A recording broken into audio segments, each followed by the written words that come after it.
Magandang araw po sa inyong lahat, mga kababayan.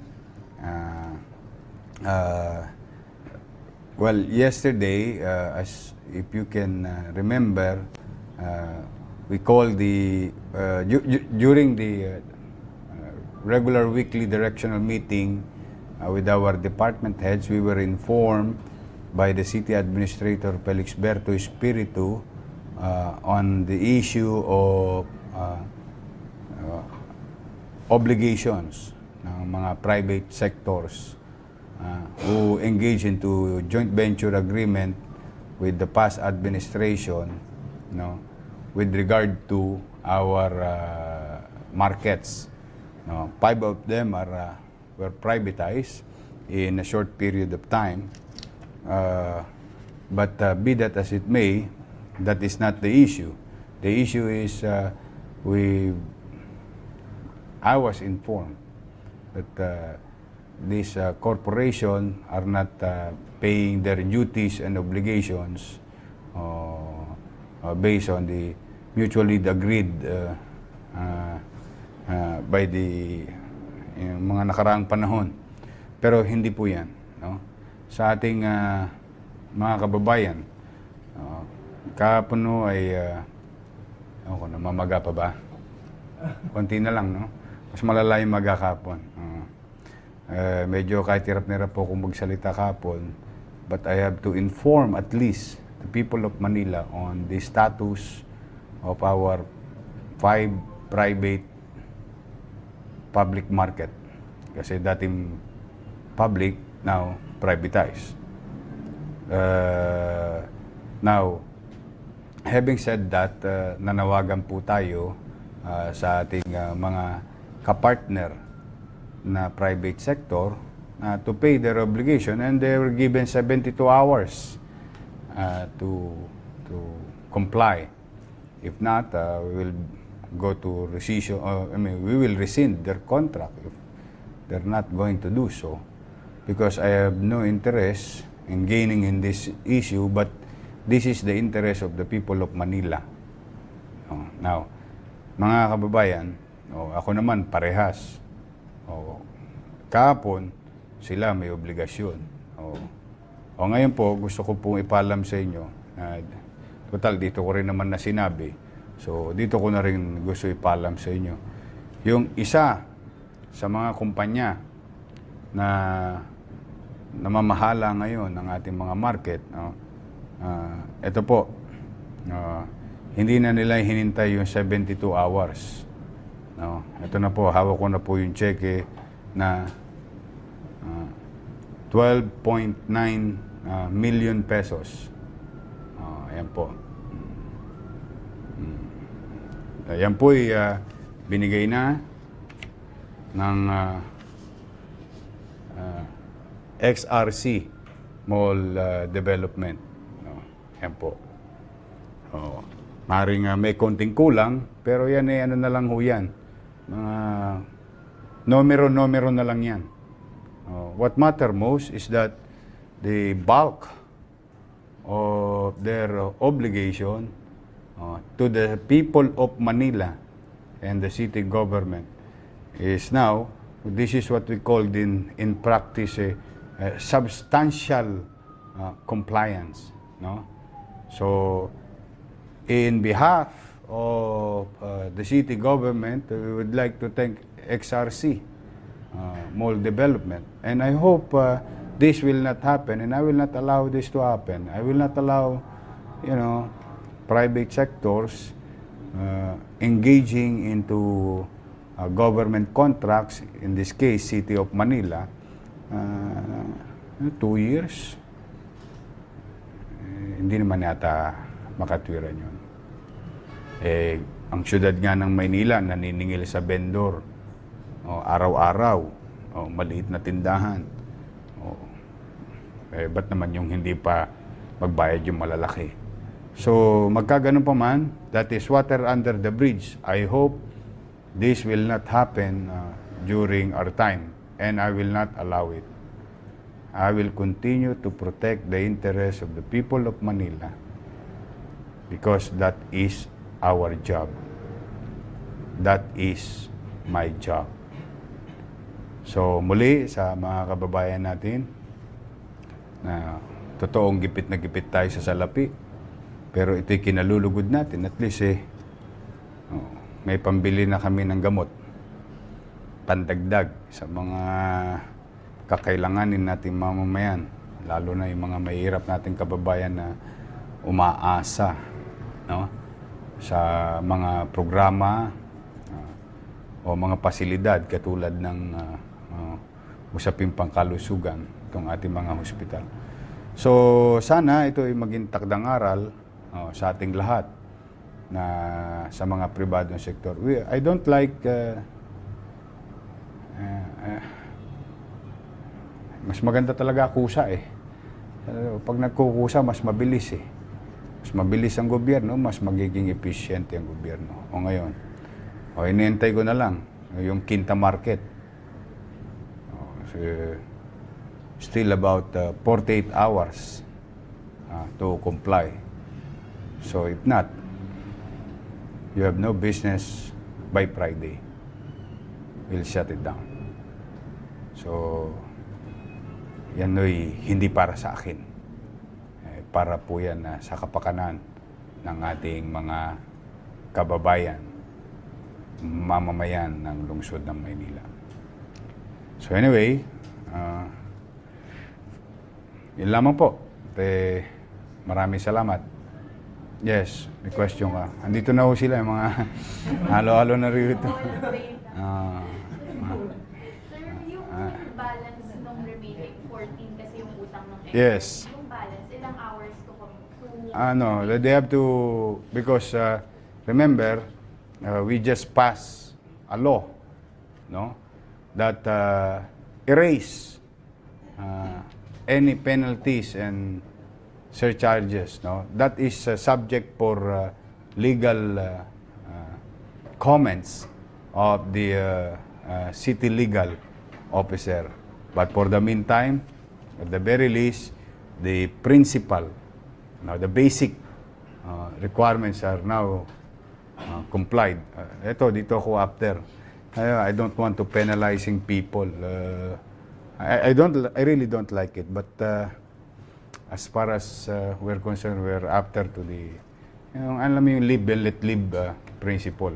Apply natin. Yes. Mayor, so kung magbigay si Market Life ng at least majority ng utang nila, ligtas na ba sila for now dun sa Seneto or ultimatum natin? Yeah, they paid already, they complied already, and the people of Manila win or won. Yun lang yun. Ganun kasimple.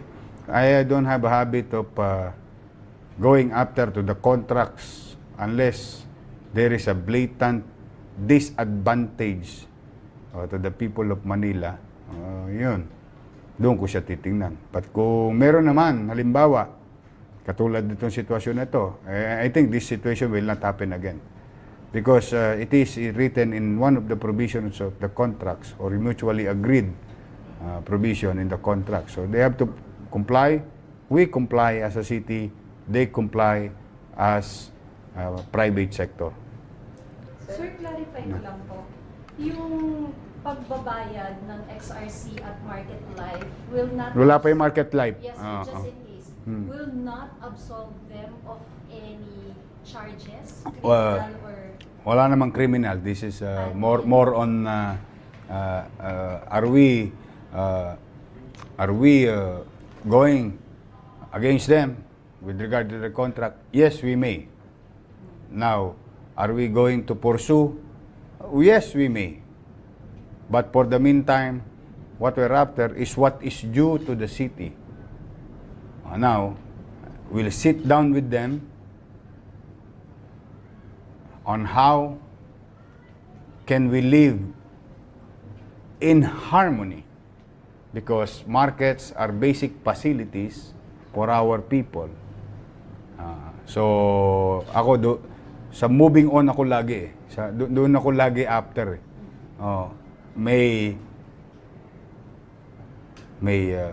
pagpoposisyon ng gobyerno, desidido ang gobyerno nakinig ang pribadong sektor or kumpanya, then we move on. Ano yung dapat natin hindi mangyari pa sa mga darating na araw? That is sa atin, hihintayin natin yun. So yung balanse, pasok pa rin siya dapat sa 72? Hindi naman. Kasi itong balanse niya, penalties to eh. Something to do with penalties. So principal yung 12? Yun. Ito yung principal. Ito kasi penalties eh. Because under the contract, there is what you call penalties and surcharges in the case that the proponent or private sector miss the date of payments with regard to GAR, what do you call this, what is due technically to the city. Sir, walang explanation yung XRC, bakit meron silang unpaid obligations? Meron lang silang medyo hindi pagkakaunawaan noong nakarang administrasyon, which I'm not surprised. Ano daw, sir? Sila? I'm not in the... we'll see. We'll see. Hayaan natin sila. But, more than anything else, I'm happy now. Honestly, kahit na masakit ang iwag niyo lang ako masyadong patatawain. Siyan. Ang Quinta Market po kasi may issue sila sa mga vendors na hindi umano nagbabayad sa kanila. Pwede po ba maging excuse yun? Ang galing mo. It's a good question. It is not my job as a city government official.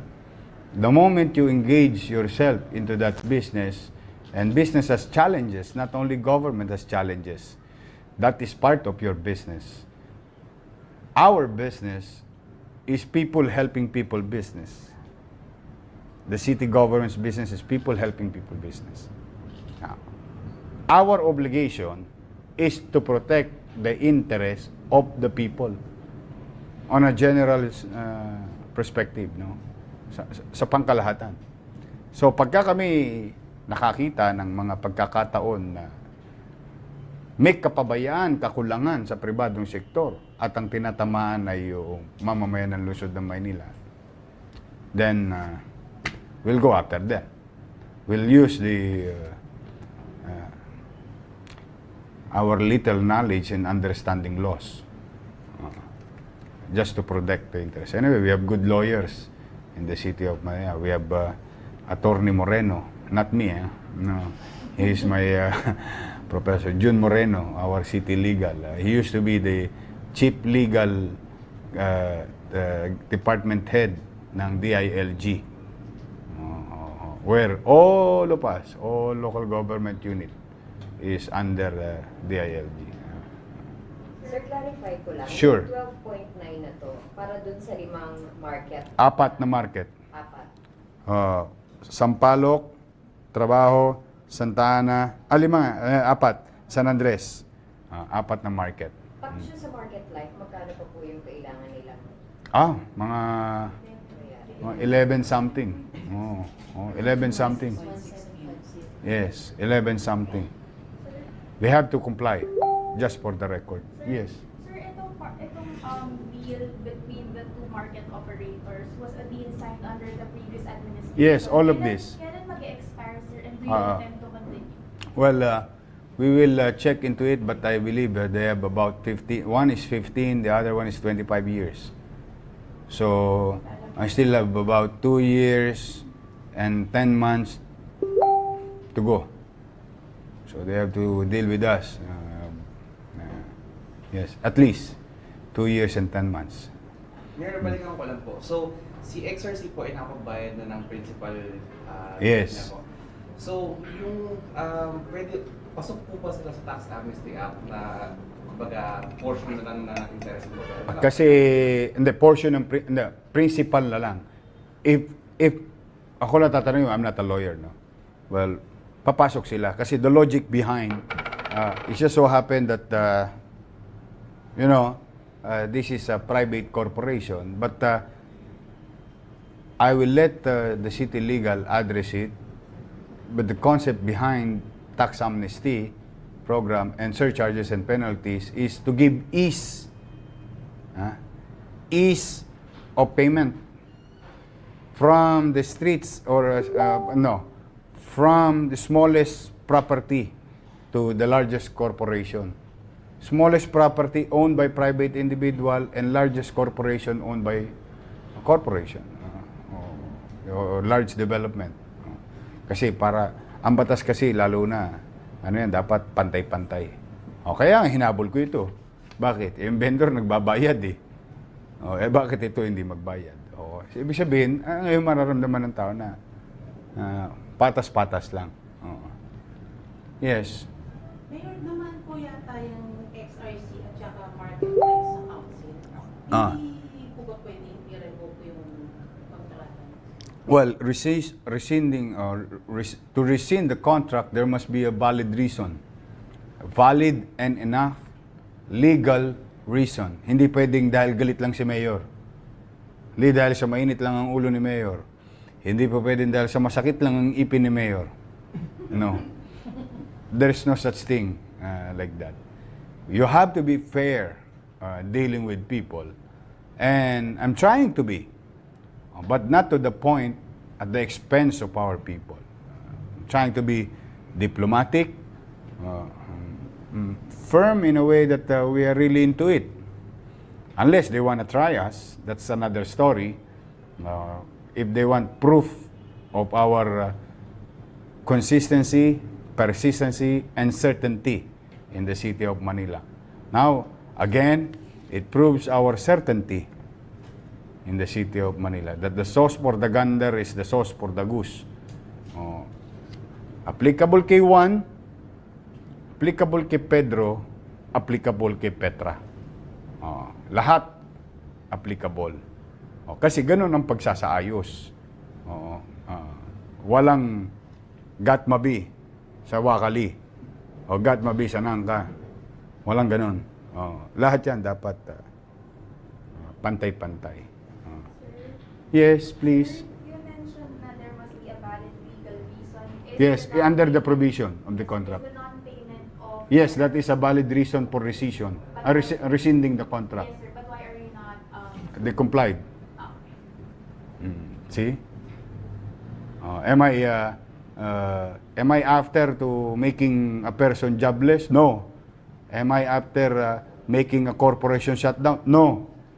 I'm only going after them if they are not going to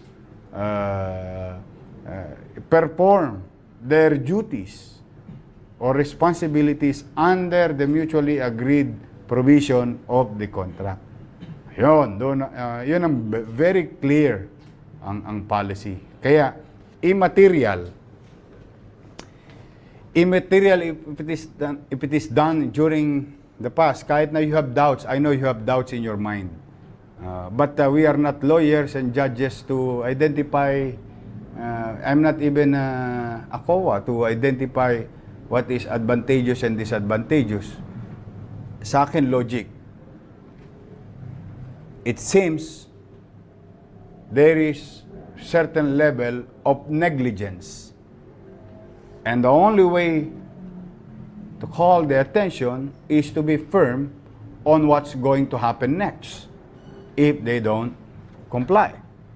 So, ang bottom line is it's mukhang naunawaan nila ngayon ang bagong gobyerno ng Maynila. Mukhang, I don't know, maybe they believe us more than they believe. I don't know. I don't want to assume. But there is what you call also in addressing problems and giving solution. This is what you call in Latin res ipsa liquitur. The thing speaks for itself. That nanawagan tayo, call their attention. I think we got their attention. And they comply. And who is the winner of all these things? Of all these things? The people of Manila. Ayun. Why? Ba't kailangan manalo mga taga Maynila? Ay, syempre, yun ang obligasyon ko eh. Yun ang mandato ko. I have no recourse but to protect the interests of each and every 1.8 million Manilans. Okay? So,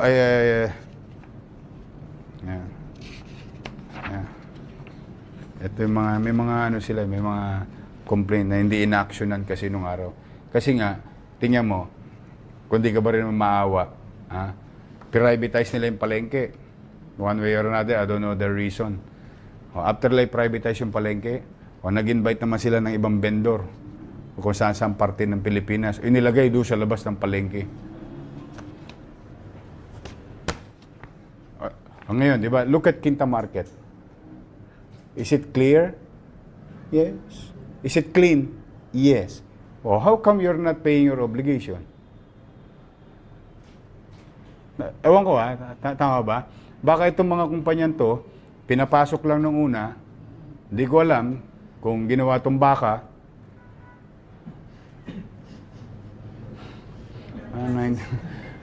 Tapos, nung ano na, pinapasok na ng mga Avengers yung ano. Doon mismo rin. So, double whammy. So, I think that's unfair. You really have to be... Ako kaya sabi ko sa inyo, I can never be right all the time. I'm just trying to be just. Pay your obligation, I'll do mine. That's my top way. Then, at least, I can sleep soundly tonight that 1.8 million people were protected of their interests. I don't owe that market. I don't own that market. The people of Manila owns it. And the official, like me and others, like Vice Mayor Hani Lacuna and members of the City Council, are obliged to protect the interests, are mandated to protect the interests of the public.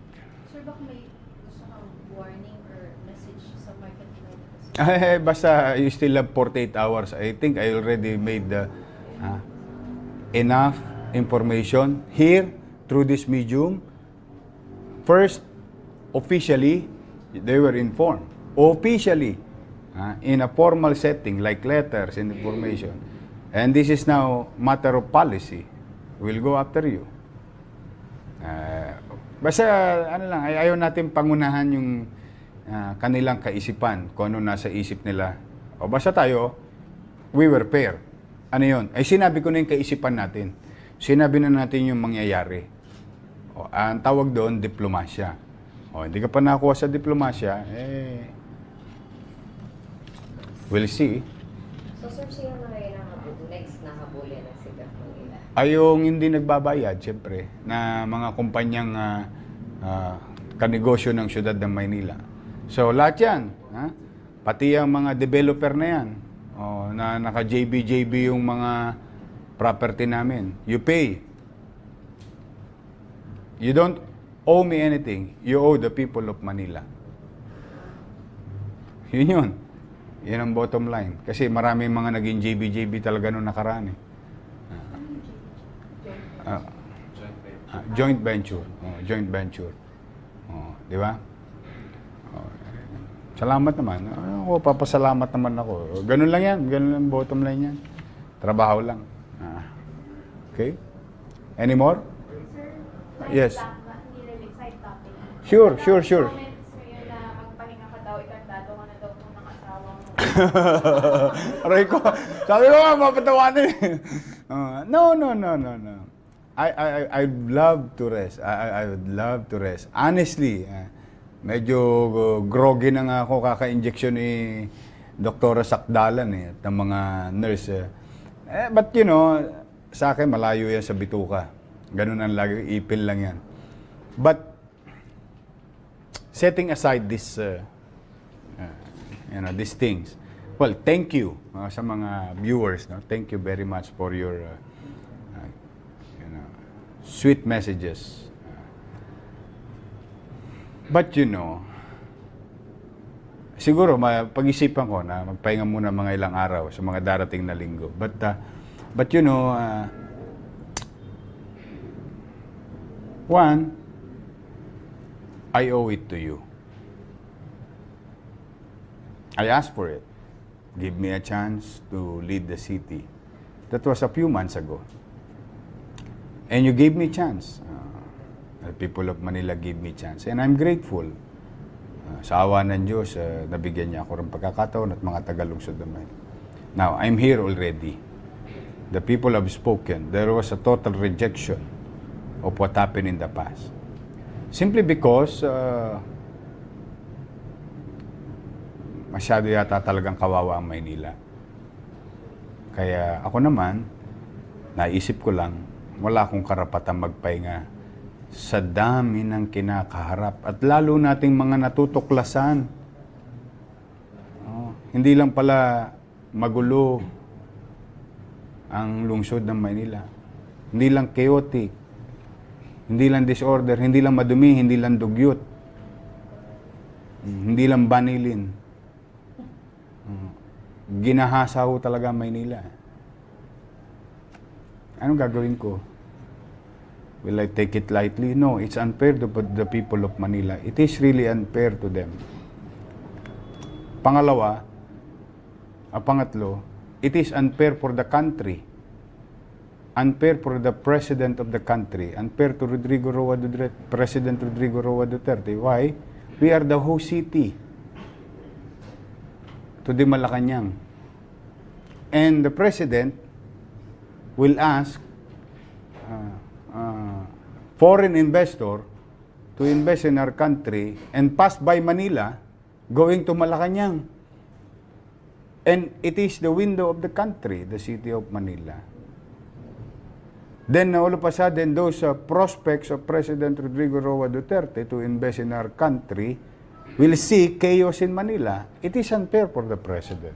It is unfair for Metro Manila. It is unfair for other cities, 1,600 municipalities in this country.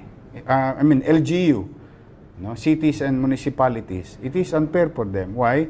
Lahat sila magaganda. Kami pangit, kami bulok, tapos kami yung window. Unfair sa kanila, sila maayos, matino, maunlad. Isipin na yung buong bansa magulo, marumi. Simply because of Manila. So, kaya talagang yun ang uniqueness Alam mo, yun ang uniqueness ng Manila. Its character, location, and history. So, that is unique for Manila. Pangalawa, uniqueness, we are the capital of the city. So, I'm really trying my best. But, marami nga nakakapansin. Maraming salamat naman sa inyo, sa mga nagme-message. Nga pala, treasurer, hindi pa ako sumusweldo. Nurog ko, sakit. Tawagin nyo naman si treasurer, 1 buwan kalahati na, wala pa ako sweldo. Hindi, ganun talaga pagka every 6 months, pag new, saka renew. Tagal yung process. So next December or next year pa sweldo? No. Once na sumweldo na ako ng first time, mag-i-smooth na siya regularly. Ganon din yan. Kailan yung first? Dapat sumweldo na ako nung 31. Hindi naman, in fairness to them, hindi. Ganon talaga. It's a practice. Pag new, first time ulit, may delay talaga kasi yung process. Pero tingin ko naman, it doesn't only goes to me, no? I mean, hindi lang tungkol sa akin, pati rin sa mga JO, basta lahat renew. Saka new, lagi may delay yan. Yung first salary, they call it the first salary. So dahil bagong admin, sir, kaya? That's possible. Kasi, saka yung mga documentation kasi, it will take time. Ayan, si Julius wala pa, Wala pa sweldo. Halos lahat, pati yan sila. Wala pa rito. Puro pagmamahal pa lang to. So sa katapusan, sir, Sa katapusan, you hope to get your Naman, tama naman yung tanong sa akin. Ipoposas na ako ng asawa ko. Sweldo, mahalang grocery, mahalang diaper, gatas, diaper. Diyos ko. Buti na lang, wala na ako dinadiaperan. Ano na lang. wala na. Magsi-7 na yung bunso ko. Okay naman. So, but anyway, thank you. I appreciate your thoughts, your kindness and sweetness with your words.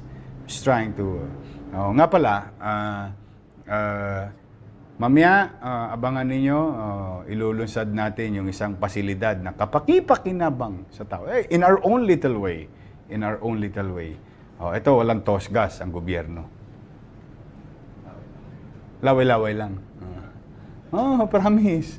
You'll see, siguro in a matter of a few hours, gagalit na lang si Doktora Sakdalan sa akin dahil kailangan na raw ako lagyan ng antibiotic. Paso na naman yung antibiotic. Ayan, si Doktora. Ay, Doktora! Ayan po ang aming, what do you call this, Director ng Justice Jose Abad Santos Hospital sa 3rd District. Okay? Wala na kayong tanong? Mga kababayan, may bago tayo ngayon. Dito na talaga ang briefing room, I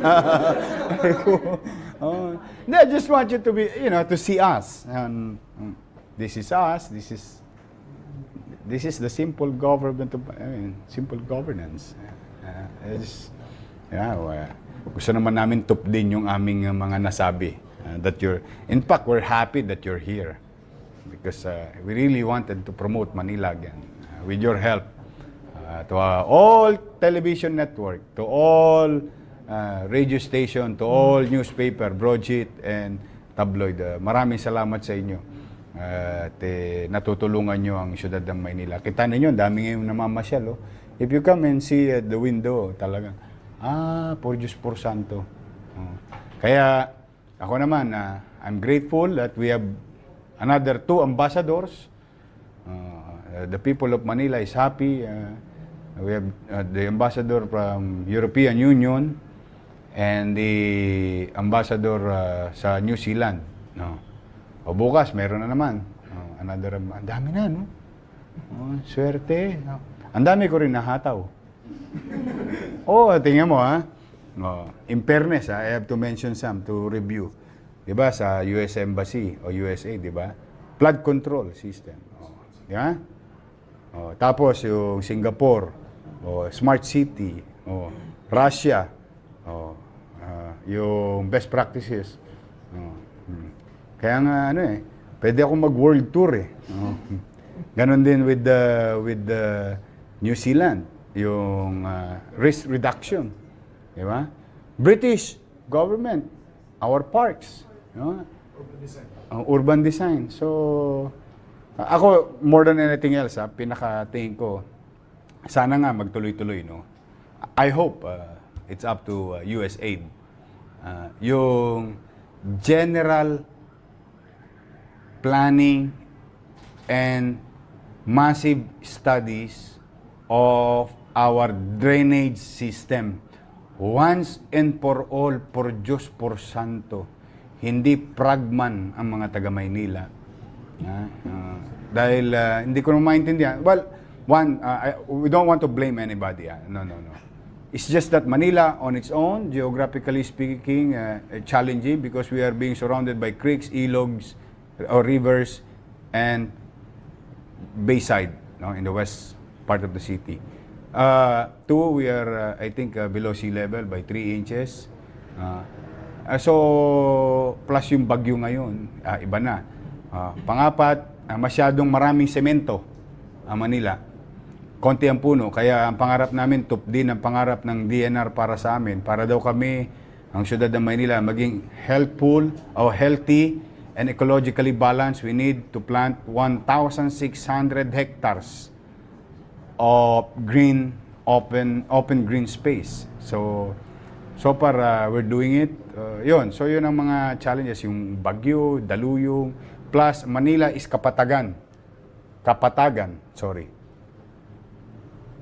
The east side, which is Metro Manila, Quezon City, from Rizal to Quezon City, all the way here, ang daluyong ng tubig. So these are just for the education or information of the people who are watching. Para at least alam nyo lang. Pero yun na nga, hindi pa rin tayo pumapayag yung mga excuse ng gobyerno, excuse namin, mga dahilan namin, sisi na sisi kung kani-kanino.